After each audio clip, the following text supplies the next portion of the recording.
Max, you're a very distinguished teacher of public speaking. So you became famous for identifying the claptrap, using new technology, and then being able to prove, not only record and say it, but also to sort of do a presentation and prove that these verbal devices were able to elicit certain responses. So can you define for me exactly what the claptrap is? Well, I didn't know this until after I'd done the research and I was writing Our Master's Voices, because I had thought of calling Our Master's Voices Claptrap, actually calling the book Claptrap, but the publisher said you can't call the book Claptrap because people think it's Claptrap. And then I looked up claptrap in the Oxford English Dictionary, and one of the definitions is that claptrap is a trick device or language designed to catch applause. And in fact, I used that as a title to chapter 3 in that particular book. And then when later Granada Television came to make a documentary about it, Gus MacDonald, the producer, called the programme Claptrap. I wasn't happy about it because I thought, if a programme comes on, say, Claptrap, everyone would turn the television off. But they didn't. Okay. And what it led to, in your theory of public speaking, is that there is a language of public speaking, and that in many ways you have to translate your messages into these structures that get applause. But many people think that this means that public speaking is a con artistry. It's all about deceiving people. But that's not true at all, is it? No, and in fact, after these various books came out, there was years later, every year, there were loads of reviews of it, and people used to say that I'd revealed the tricks of the trade. That used to annoy me, because I don't think they're tricks of the trade. I think they are techniques, and there's a difference between tricks and techniques. And for example, nobody would say that Churchill was playing tricks on the British people during the war. And he was a brilliant speaker. No one would say that Margaret Thatcher was playing tricks on the British people, so much so that she was able to win 3 elections. Actually, she was very reliant on scriptwriters and coaches when she made big public speeches. But the public didn't think, oh, she's a hoaxer. Or, for example, there's an American senator, John Barrasso. He's Republican, and when he was a child, his father used to take him. He lived somewhere in Virginia, I think, and his father would take him to every presidential inaugural after this child was born. And the first presidential inaugural that he saw was that of John F. Kennedy. And that was full of 3-part lists. It was full of contrasts. Ask not what your country can do, ask what you can do for your country. Is a contrast. Now, and this senator went to every inaugural from Kennedy onwards, and now he's a senator, and he's had lots of presidents to Wyoming, which he represents in the Senate. And whether they're Democrat or Republican, they all quote the same presidents. So if you're an effective communicator, you get noticed and eventually you become famous. Okay, well, I certainly understand it that you have no choice but to use these techniques. No, you don't. Well, in many ways. And some of your work, you identify that PowerPoint presentations and things like that, if you're not going to use contrast, 3-part lists and rhetorical questions, what are you going to put as your content? Well, I first became bored by PowerPoint when I went to a parents' evening, and there was a teacher at the time this was in comprehensive schools where my children were. The teachers were very worried about drugs, as indeed all parents were. But what the teacher did was to use an overhead projector, which predates PowerPoint. And so she would put a slide onto a screen, and it would be projected behind her. And then she would stand with her back to the audience, reading the slide that she was projecting.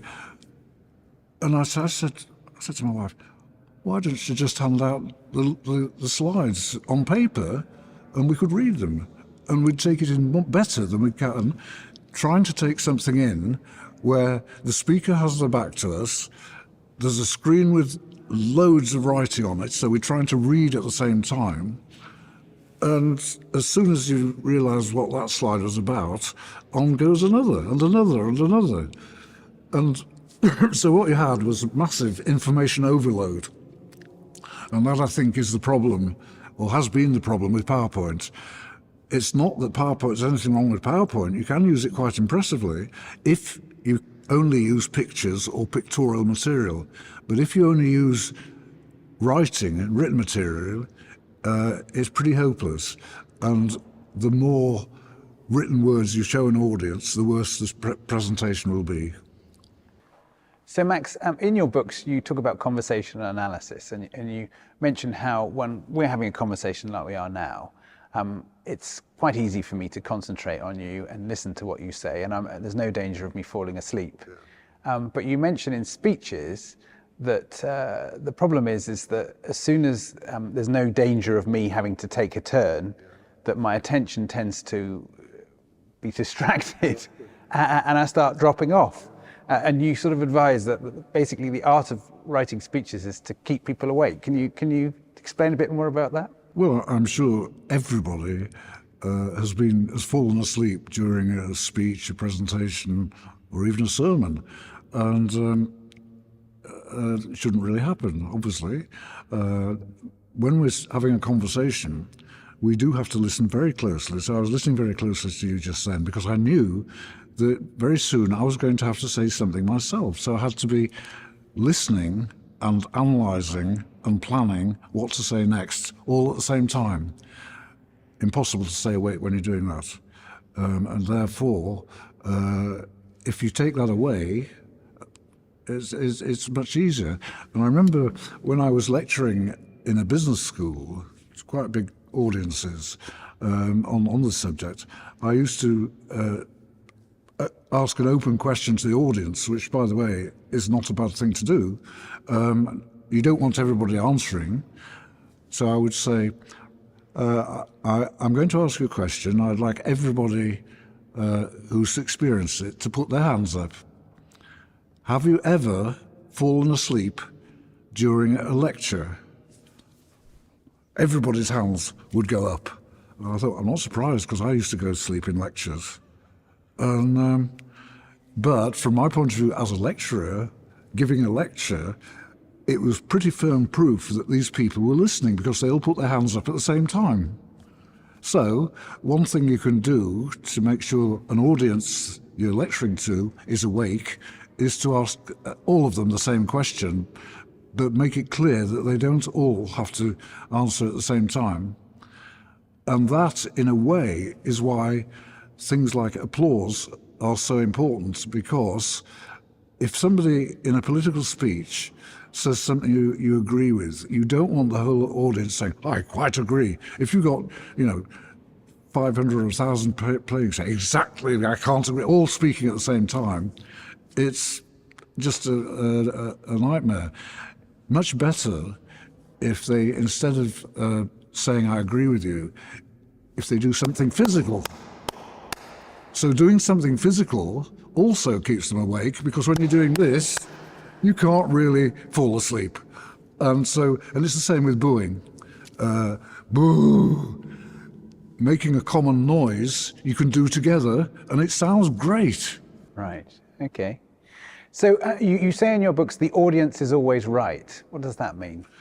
The audience is always right. I mean, it's commonplace that in business, big companies always, I was going to say claim, pretend, that the customer is always right.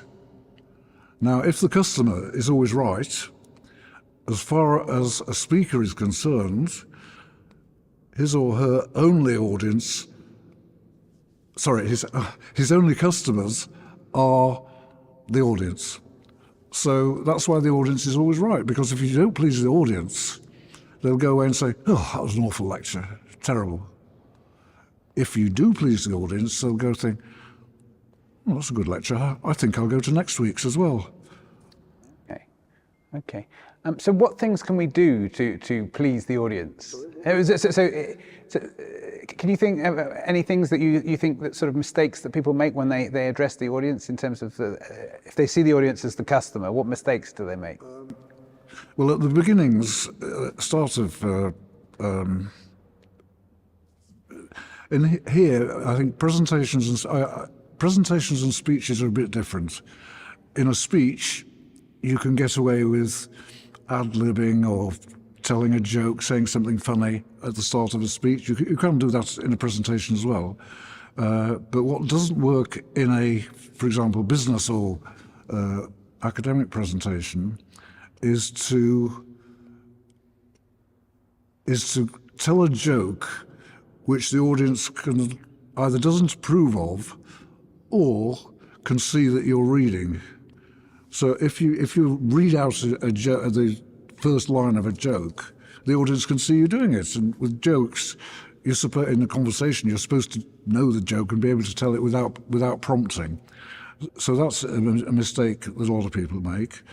And another one is they'll when the presentation starts, they'll stand up and they'll say, "In this presentation, I am going to talk about." Everybody knows in advance what the presenter is going to talk about, because otherwise they would not be there. Right. So why do you have to say, I'm going to talk about something that you know I'm going to talk about? So you have to find another way of doing it. An anecdote, a relevant anecdote can be really good, but occasionally you do have to be careful. As you know, and it says in one of my, I worked for a long time with Paddy Ashdown. And he became, eventually, with my assistance, I like to think, a very good public speaker. But I only once ever heard him booed at a Liberal Democrats conference, and that was it was a conference in Sheffield. I remember, no, not in Sheffield. It was in Nottingham, and he didn't consult me about telling this joke. I thought, well, if you'd asked me, I'd have said, don't say that. I say that because the Liberal Democrats are very green, and they don't. If you go to a conference, you must go by train or get somebody to give you a lift, but you mustn't drive there. Okay? So Paddy gets up, stands up, and he said, "As I was driving to Nottingham," and the audience goes, "Boo!" And I thought, of course, you don't say "as I was driving anywhere" to Lib Dems. Okay.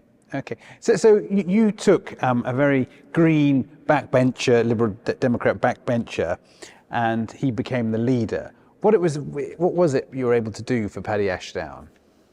Well, originally when he came to see me, I got him to make us. I said, right, start. Can you just pretend I'm a local party meeting, and you're speaking off the back of an envelope or the back of a cigarette packet? And he stood up and he gave an ad-lib speech, brilliant. I said, right, now I'm going to give you a script to read, and I'm going to video that as well, and I'll show you the video and see what you think. He then read my script, and it was a script of a presentation that I'd written for somebody else, and I'd marked in the script pauses, whether they were short or long pauses, and so on and so forth. And he got up at a lectern. He didn't know what these symbols meant, so he just read the whole thing as if he was reading a book.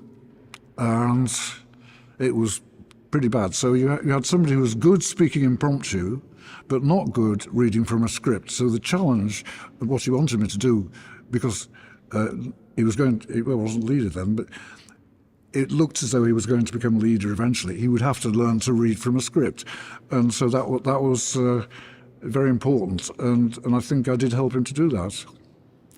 But again, even from the point of view of, he was very extremely good at taking good advice.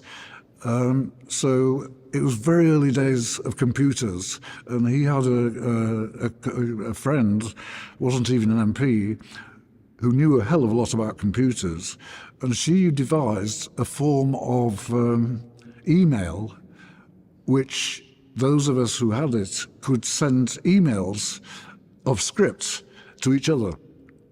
And Paddy made this possible before he even stood for the leadership. So when he stood for the leadership, the people in the leadership team, which included me, were able to communicate either by phone or by using this primitive email system.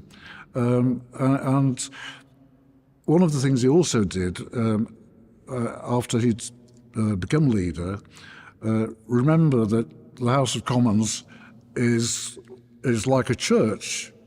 So you have two sides, and in those days there were basically three parties: there were Conservatives, Labour, and Liberals. And the Liberal Democrats, they had to sit on the same side as Labour, and that was I didn't realise till I went and saw it in person.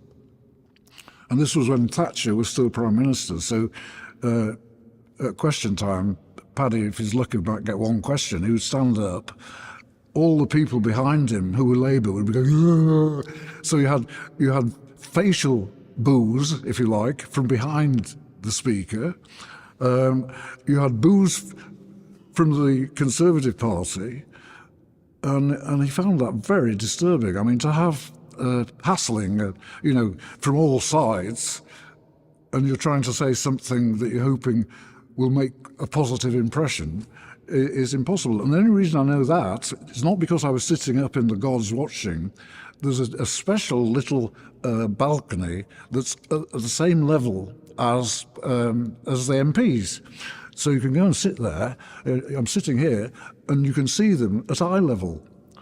And he arranged for me to go and sit there quite a few times. And I would sit there. I would see him speaking in this impossible situation, and I was able to advise him what the problem was. But I could also see Mrs. Thatcher in action. That was interesting as well, because although I was not a Thatcherite, what I was impressed by with her was firstly that how good she was, and she had had a lot of voice coaching, but also, she was a very attractive woman, and she spent a lot of money, or the Tories did, on clothing, pearls, twins. So Mrs. Thatcher, in those days, probably the most famous woman Liberal Democrat MP was Shirley Williams, who had previously been a Labour cabinet minister, and she always looked a bit dishevelled, shall we say. Margaret Thatcher never looked dishevelled. She had, she was the ultimate twin set and pearls Tory woman, and she was delighted when the Russians insulted her by calling her the Iron Lady. Okay.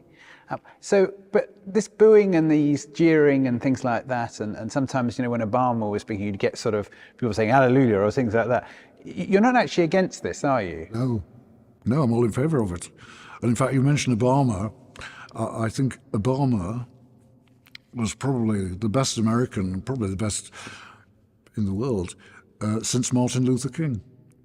I think Martin Luther King, everybody would agree, was a brilliant speaker. And his speeches were full of applause. And because he was a preacher, they were full of hallelujah and stuff like that. And the end of his famous I Have a Dream speech ended with a very interesting three-part list. He said, "I hope that one day my children will be free at last Thank God Almighty, they're free at last. So it was a 3-part list, and the final one was much longer than the first 2. Classic. And at that point, the whole of those people in front of the Lincoln Memorial, from which he was making the speech, started cheering, clapping, and all the rest of it. Fantastic speech. And I think that Obama was brilliant in the sense that he was, I was going to say, he's probably as good, if not better, than Martin Luther King. And one of the differences was, because he wasn't a religious person in the sense that he's a preacher, he secularized some of the things that Martin Luther King did. And by secularized, I mean he actually quoted quite a lot of Martin Luther King's lines without saying, as Martin Luther King said, because all Americans know what Martin Luther King said. They even have a national holiday, Martin Luther King Day. And Obama would echo things that Luther King said, but he wouldn't put in "Thank God Almighty" or "Let us now pray that America's a good place." So you suddenly rose to prominence after a program did a My Fair Lady type experiment of training a lady who'd never had any public speaking experience before, and you were given, you gave her voice tutors and a speechwriter and things like that. And you were able to turn her from somebody who'd never made a speech before into somebody who won a standing ovation at a party conference. What was it you were able to do for her? Well, first of all, and it's very important for speechwriters, we listened very closely to what she had to say, and we wrote, I say we, I mean me, her, and the producer, Gus MacDonald. We sat in MacDonald's house in Islington, and she just happened to be someone who lived on a council estate in Islington. So the 3 of us are sitting there, and we said, "Right, Anne, what do you really want to say?" And she said, "The SDP are too middle class." We said, "Fine, fine." And so we listened to what she said, wrote it down, and eventually had a script. So that was the script. But I understand in this process that there were some heated conversations. I think that some people think that these things unfold calmly and serenely, but actually there was a lot of heated argument in that process. Oh yeah. So the things that, well, it wasn't so much with us, it was with other people that the producer had arranged to be on the documentary program. And so, for example, I remember we went to, one stage, we went to see Joe Haynes, who used to be Harold Wilson's main speechwriter, before which he was an editorial writer for the Daily Mirror. So there's a very interesting connection, you were once a journalist, between journalism and speechwriting and so on. So we went to see Joe Haynes, and he'd been sent a copy of Our Master's Voices. And I thought, oh dear, he's a real speechwriter, what's he going to think of it? He'll probably think it's rubbish. We got in there, and I thought that they would not be able to do any filming at all, because Anne, first thing that Haynes said to Anne was, "Well, not sure, I don't approve of the SDP, because don't forget, the SDP was a splinter group of the Labour Party." So here we had a Labour speechwriter who wrote for a Prime Minister having to coach or advise a new, young, female SDP member. And he really did not approve of the SDP. I said, well, I don't know. And I thought, I looked at the chap I was with from Granada Television. I said, we're not going to get any filming done today. But he did it. In the end, what happened was, he said, or I said, well, could you just advise which of the techniques in the book you think she should use? And he opened the book. He said, oh, well, he said, I mean, these contrasts, I've been using them for years, non-three-part lists. So why don't you say, and he looked at her and he said, why don't you say, and he said a line, and she said, well, that's a good shit, I like that. So he produced instantly some really powerful lines, which she liked, and so we then later put those in the speech as well. So the writing of the speech was very much a collective activity. There were probably, I don't know, 4 or 5 of us involved in writing it, including her. And I think, again, that's something which a lot of people don't realise happens, that you can have more than one person writing a speech. Okay. Now, you come from an academic background. There are lots of brilliant academics out there, but some of them aren't very good at lecturing. Why is that the case, do you think? Well, it's because most of them aren't very interested in lecturing. If you're an academic, a teacher, you're more interested in research and writing up your research, because the more publications you have, the more likely you are to become a professor. And in that sense, British academia has become more Americanized than it used to be. Okay. We're in a religious setting here today, and some people, when they're listening to a sermon, might find that they're moved by the Spirit by a public speaker. What do you think is going on when that happens? Well, I think they genuinely are moved by a spirit. If they're in a cathedral or an ancient church, they are very impressive places. And after all, don't forget that they were actually built for people to speak in an environment that's quite difficult to speak in. So that moves them. And also, I have quite a lot of relations who are Quakers, and the whole, in a sense, the whole Quaker sect is called the Society of Friends. And they have meeting houses, not churches. And in a meeting house, they're usually held at about the same time as a church service on a Sunday. However many people arrive, they sit around in a room like the chapter house, but it's not a chapter house, and they sit there in complete silence for at least 10 minutes. So for 10 minutes, and everybody should try it in a group. If you've never sat in a group with 10 people or 20 people in complete silence, you will find that it is very, very moving. And you suddenly think, well, I'd quite like to say something. But you don't until 10 minutes has happened. And then, as soon as the 10 minutes is up, somebody will jump to their feet and they'll say something. And quite often it's not religious at all. It's about a book they're reading. One of my uncles was a Quaker and lived in Hampstead Garden Suburb, and he used to take me either to the meeting house in Hampstead Garden Suburb or to the meeting house in Hampstead. Now, because Hampstead has lots of intellectuals there, they would stand up, and because they were always reading really interesting books, I loved going. And in fact, I sometimes felt like saying, oh, I've read that one too, but I never actually spoke at a Quaker meeting. Okay. Now, preachers in this sort of setting speak from a pulpit. What are the advantages of speaking from a pulpit?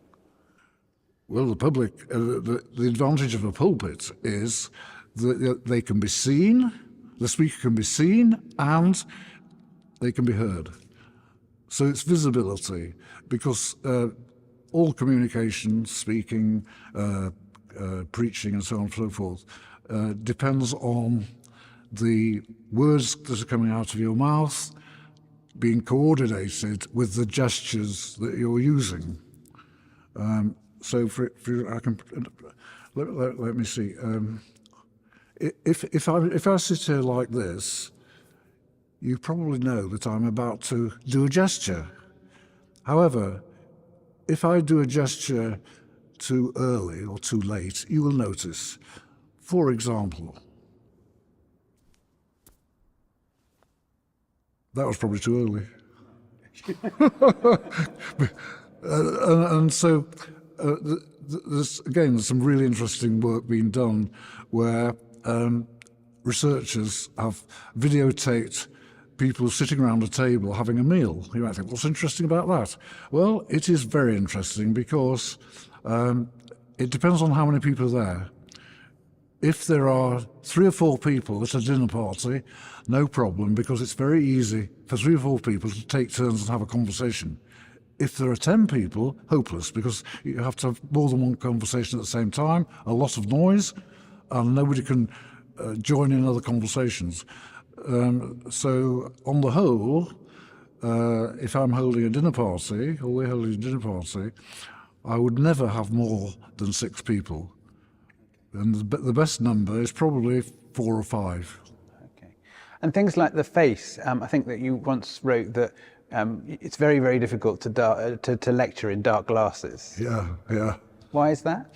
Because the audience can't see your eyes, and eyes are important.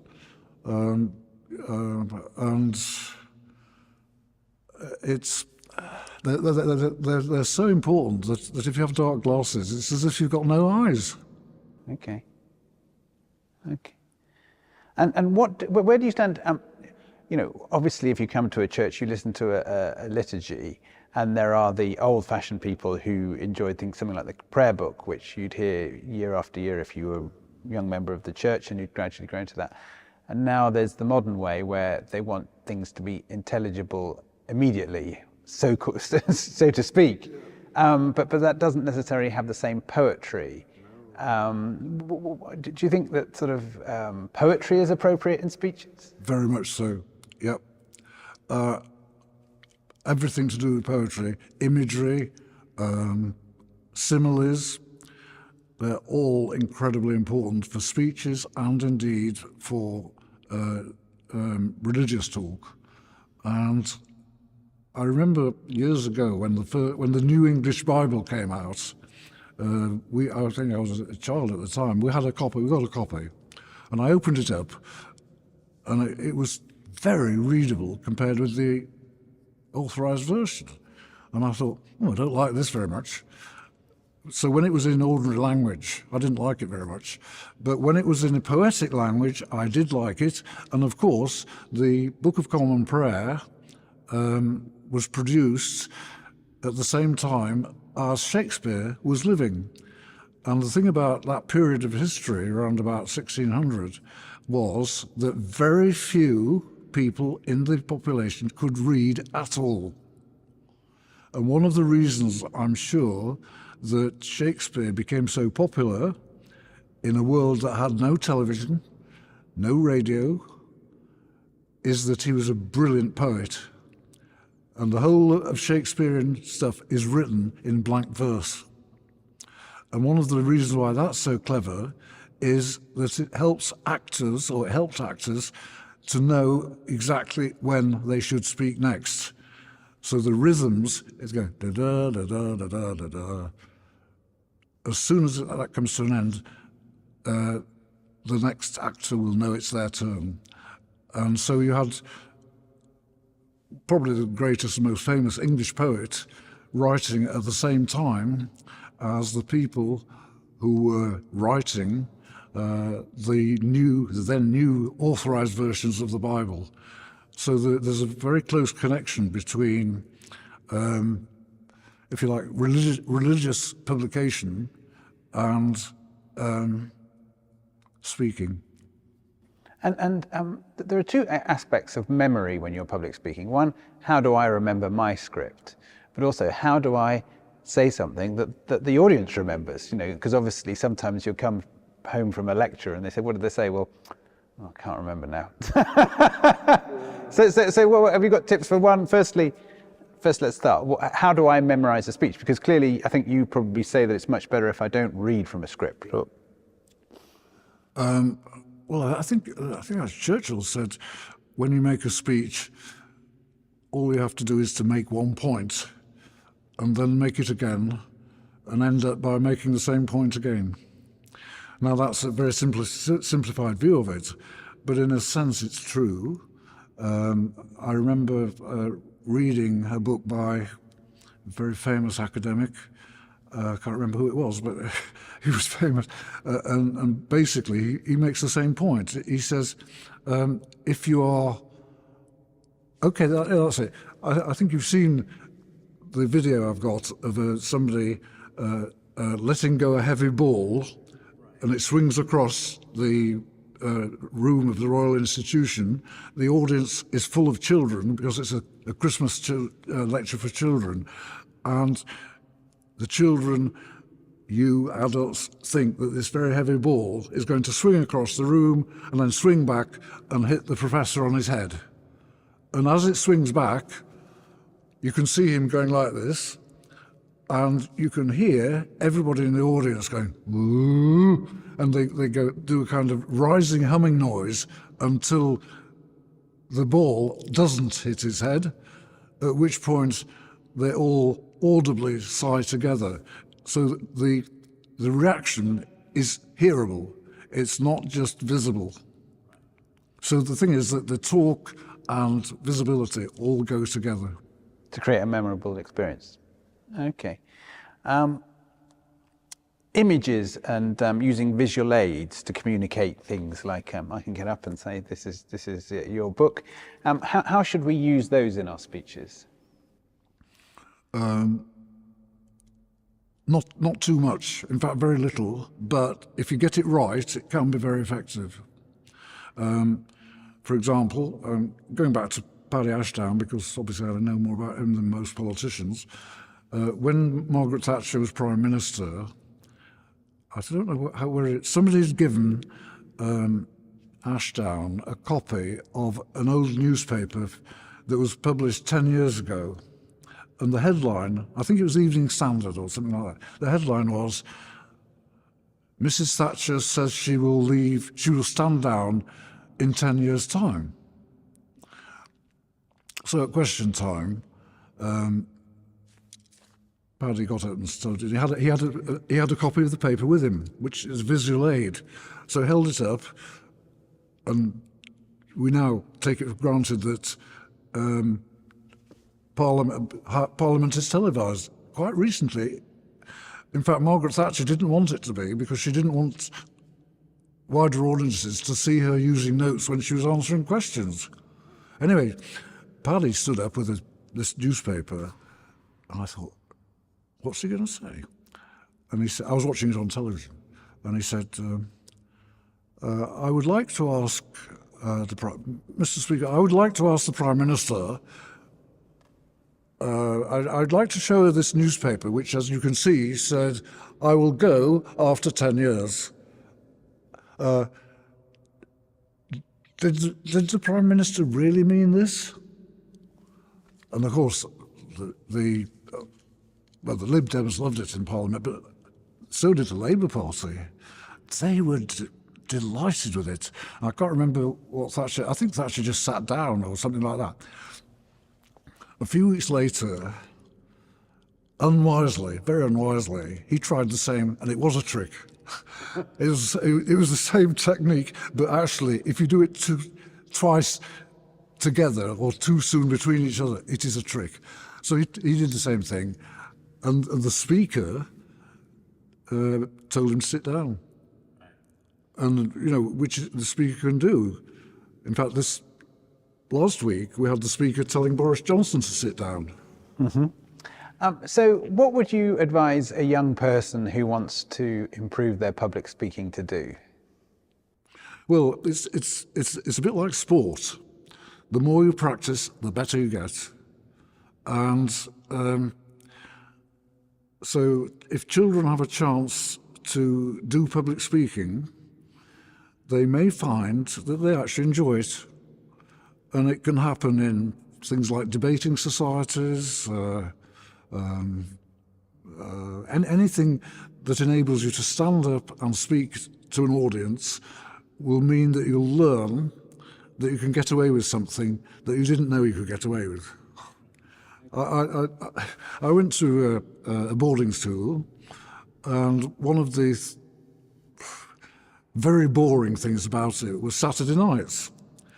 But making it less boring, there was a debating society. So I might as well join. And I really enjoyed going to the debating society, and eventually I think I got onto the committee. And the advantage of being on the committee was that you could help to decide what the debates were about. and I suggested that we should have a debate. This House is in favour of the abolition of public schools. This was a public school, in other words, a private school. And, oh, that's a good idea. And I had to propose that motion, and I really enjoyed it. I thought, I'm going to think of some reasons why this school should be abolished, which was quite a daring thing to do because it's one of the oldest schools in the country. I mean, the cathedral here is brand new compared with my old school, which was founded in 627. Anyway, so I stood up and I said, this school should definitely be abolished because the only people who are here are people who are sons of fathers who went here, or their brothers who are already here. And I said a few of us managed to get in through an exam or a scholarship. And given that most people go to state schools, they don't have a chance of coming to a school like this. They don't have a chance of going to a debating society. They don't have a chance of playing so much sport, and so on and so forth. And so I had to, I didn't actually believe it, but I had to speak in favour of something I didn't necessarily agree with. And I think that's good practice. So practice makes perfect. And speaking in favour of something you don't agree with, I think is a good mental exercise. And it is, yeah. Yeah, and speaking against somebody you really disagree with and remaining calm is very difficult. I mean, if you've just moved house, as I have, you need to make a lot of phone calls, and a lot of the phone calls are actually complaints. My trouble is that if I'm complaining, I make it clear that I'm complaining. So I have the phone in my hand, and I'm going, it was only when my wife told me, she said, "I'm not surprised they're not doing it the way you speak to them." So I have had to learn to. I'm furious. So, oh yes, really? Oh, thank you very much. I've had to learn to be polite.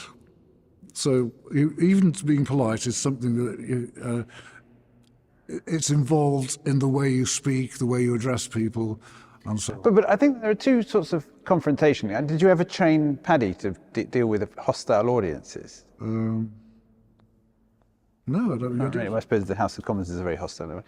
There's one thing to sort of be persuasive and to say, do I want to persuade this person to do something? But there's also, I want to express a strong opinion, which is not necessarily trying to persuade anybody to do it, but just to see the depths of one's emotions about it. But anyway, well, thank you very much, Max. I think that's been a very useful conversation, and we've got a better idea of the hidden rules of public speaking. Well, thank you.